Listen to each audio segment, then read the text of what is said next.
Start करें। So which is suitable for genetic material, ये तो हमें हर्सेन चेज एक्सपेरिमेंट के बाद क्लियर हो चुका था कि डीएनए और प्रोटीन में से DNA should be the genetic material, but still a quest arises between the scientist that which should be the ideal genetic material, it is DNA और इट इज़ आरएनए। ठीक है, तो हम बात करते हैं, कुछ वायरसेस हैं हमारे पास, जैसे कि टोबैको मेजाइक वायरस, टीएमवी वायरस। कौन सा वायरस?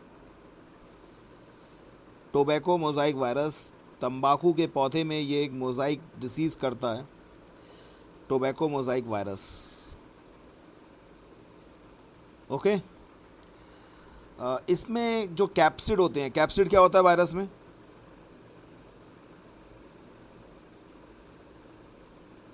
कैप्सिड क्या होता है वायरस में? Sir outer protein Q layer. One. हाँ सर वही। और उसकी यूनिट को क्या कहते हैं? कैप्सोमियर। हाँ सर। इसके कैप्सोमियर्स का नंबर बड़ा इंपॉर्टेंट है, कई बार पेपरों में पूछा जा चुका है, 2130। इसलिए पूछा जाता है क्योंकि ये फर्स्ट डिस्कवर्ड वायरस है, फर्स्ट आइसोलेटेड वायरस है, इसलिए। ठीक है, तो नंबर याद रखना, इसमें जो कैप्सिड होते हैं उसमें जो कैप्सोमियर्स होती हैं कि यूनिट, उसके नंबर्स फिक्स हैं 2130। सो टोबैको मोज़ाइक वायरस या फिर क्यूबी बैक्टीरियोफेज, या बात करा जाए एचआईवी वायरस, या बात किया जाए कोरोना वायरस, इन सब में जो जेनेटिक मटेरियल है वो डीएन। वो आरएनए है। ठीक है, तो इसका मतलब, अच्छा, एक और बहुत बेहतरीन डिस्कवरी हुई है, लाइट फिर चली गई। इसका मतलब एक और बेहतरीन डिस्कवरी हुई है, और वो डिस्कवरी ये हुई है कि जो आरएनए है वो इवोल्यूशन में पहले आया था। सुन रहे हो तुम लोग मेरी बात?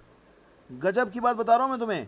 आरएनए सबसे पहले आया था इवोल्यूशन में, और सबसे पहली बार आरएनए से डीएनए बनाए, ना कि डीएनए से आरएनए बनाए। मतलब पहली बार ये हुआ है, ट्रांसक्रिप्शन नहीं हुआ है, पहली बार रिवर्स ट्रांसक्रिप्शन हुआ है। ठीक है, लेकिन उसके बाद ये कॉमन हो गया है कि डीएनए से हमेशा आरएनए बनाए। क्या तुम सुन रहे हो मेरी बात? यस। सो कॉमन चीज क्या है आज? क्या है कॉमन? ट्रांसक्रिप्शन। क्या है आज? डीएनए से आरएनए बनना। लेकिन ये भी पता पड़ चुका है कि इवोल्यूशन में शुरुआत में क्या था? आरएनए, उससे डीएनए बना है, जिसे हम टेमिनिज्म कहते हैं, रिवर्स ट्रांसक्रिप्शन भी कह सकते हैं, टेमिनिज्म।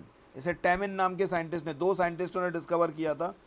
एक तो क्या है कि बहुत तमीज वाले आदमी थे, तो उनका नाम था टेमिन, और एक के घर में बाल्टी बहुत थी, तो उनके नाम था बाल्टीमोर।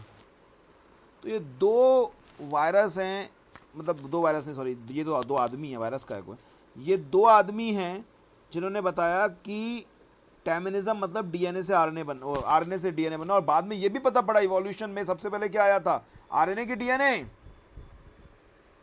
आरएनए। उससे डीएनए बना है। लेकिन आज हम जानते हैं कॉमन प्रोसेस क्या है, डीएनए से आरएनए बनना। तो ऐसा क्यों हुआ? यस।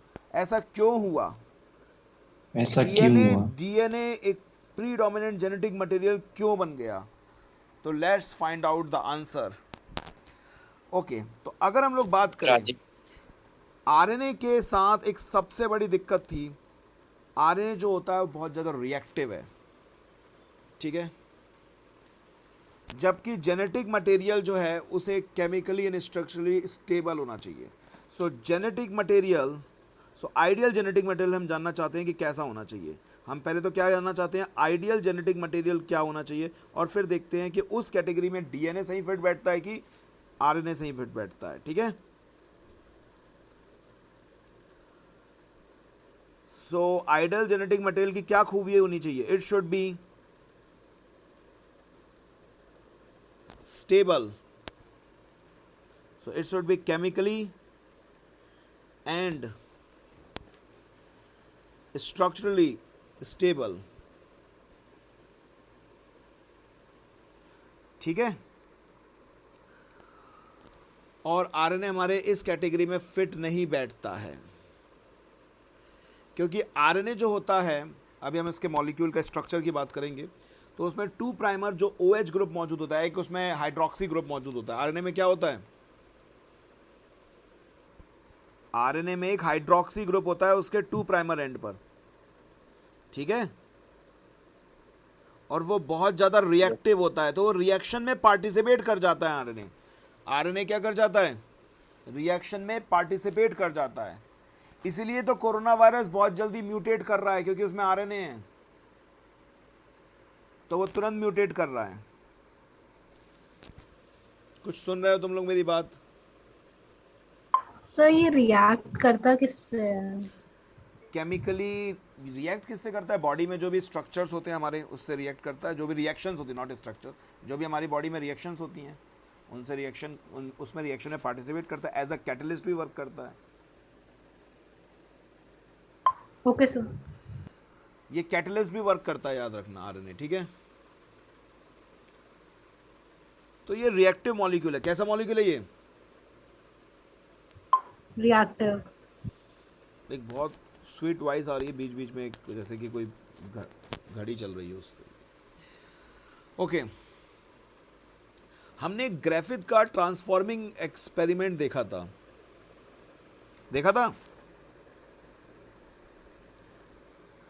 अरे ग्रिफिथ का ट्रांसफॉर्मिंग प्रिंसिपल, जिसमें चूहे यूज किए गए थे। यस सर, देखा था हाँ, देखा था। उसमें याद करो हमने हीट किल्ड वायरस लिए थे, हीट किल्ड वायरस लिए थे। Heat kills Yes. S strain नहीं ली थी हमने। Yes sir. एस स्ट्रेन की डेथ हो गई थी, लेकिन याद रखो उसका डीएनए जिंदा था, जिसे आर स्ट्रेन ने ट्रांसफॉर्म कर लिया था, जिससे वो खुद एस स्ट्रेन बन गया था। तो ये भी एक खासियत होनी चाहिए कि जो डीएनए मॉलिक्यूल, सॉरी, जो भी जेनेटिक मटेरियल हो, चाहे डीएनए हो चाहे आरएनए हो, वो थर्मोलेबाइल हो, यानी कि थर्मो स्टेबल हो, हीट का उस पर बहुत ज़्यादा फर्क ना पड़ता हो। और डीएनए इस खूबी में बहुत सही बैठता है, क्योंकि डीएनए लगभग 120 डिग्री सेल्सियस टेम्परेचर को झेल सकता है। 120 डिग्री सेल्सियस पे वो डीनेचर्ड नहीं होता, ठीक है। प्रोटीन, आरएनए बहुत जल्दी 60-70 डिग्री सेल्सियस पे डीनेचर्ड हो जाते हैं, जबकि डीएनए 120 डिग्री सेल्सियस तक भी डीनेचर्ड नहीं होता है। क्या तुम लोग सुन रहे हो मेरी बात? क्या मेरी आवाज़ आ रही है तुम लोगों तक? क्या मेरे जज्बात पहुंच रहे हैं तुम लोगों तक? यस सर, पहुंच रहे हैं। So it should be chemically and structurally stable. So RNA is reactive because of which group? Hydroxy group.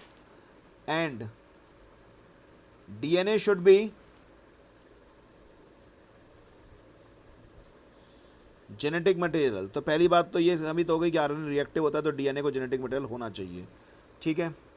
फिर दूसरी बात, it should be thermolabile. Material कैसा होना चाहिए? थर्मोलेबाइल का मतलब thermostable, okay.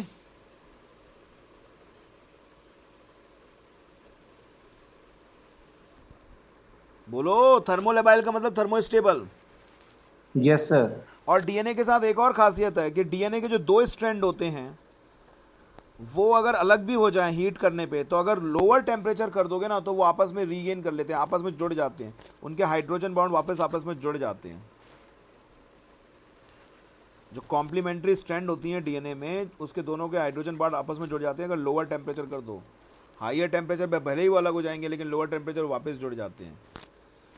So genetic material should B thermostable. DNA can withstand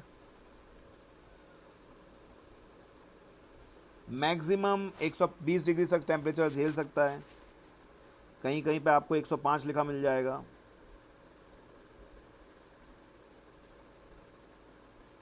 ठीक है, ओके। Yes sir. तो which material should be thermolabile? Which material is thermolabile, DNA और आरएनए? डीएनए। ओके। दूसरा, वो नॉन कैटेलाइटिक होना चाहिए। आरएनए इस क्राइटेरिया को फुलफिल नहीं करता। आरएनए कैटलिस्ट कर सकता है किसी रिएक्शन को, मतलब एज अ रिएक्शन वो कैटलिस्ट की भूमिका में रहता है, कई रिएक्शनों में वो पार्टिसिपेट करता है, एज अ कैटलिस्ट वर्क करता है। तो it should be non catalyst. कैसा होना चाहिए वो? भाई उसका काम जेनेटिक मटेरियल प्रोवाइड करना है, तो ये नॉन कैटलिस्ट होना चाहिए। ठीक है।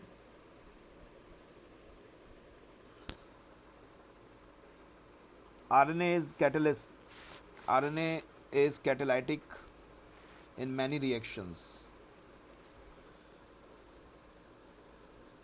सुन रहे हो तुम लोग? ठीक है। अब एक बहुत ही जबरदस्त बात बताता हूं मैं। पहले तो ये बताओ कि ये तीनों पॉइंट समझ में आ गए? हाँ सर, थोड़ा थोड़ा। Yes sir. जो क्या थोड़ा थोड़ा समझ में आया तुम्हें इसमें? हाँ, आरएनए रिएक्टिव होता है तो जेनेटिक मटेरियल नहीं हो सकता, नहीं तो रोज ही उसका नेचर चेंज होगा। फिर जेनेटिक्स कैसे? जेनेटिक मटेरियल वो होता है जो लगभग सिमिलर टाइप का कैरेक्टर पोजेस करे नेक्स्ट जनरेशन में, क्योंकि रीज़न ये होता है नेचर फास्ट इवॉल्विंग नहीं होती है, नेचर में ग्रेजुअल चेंजेस होते हैं, स्लो चेंजेस होते हैं।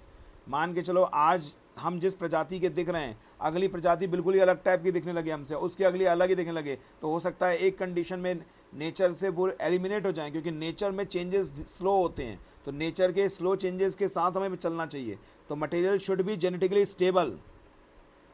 अब यहाँ पे आरएनए तो रिएक्टिव है, हाँ सर, ठीक है। समझ गया सर, पूरा आरएनए समझ। थर्मोलेबाइल भी नहीं है।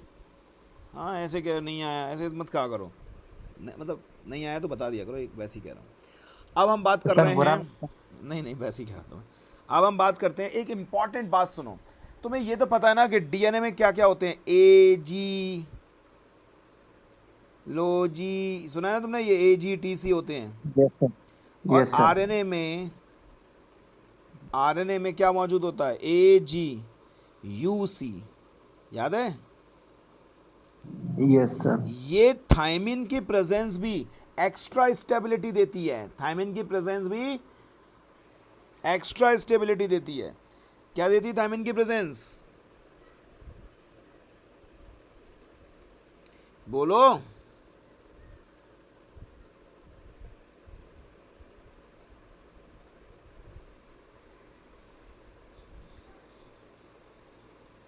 बोलो।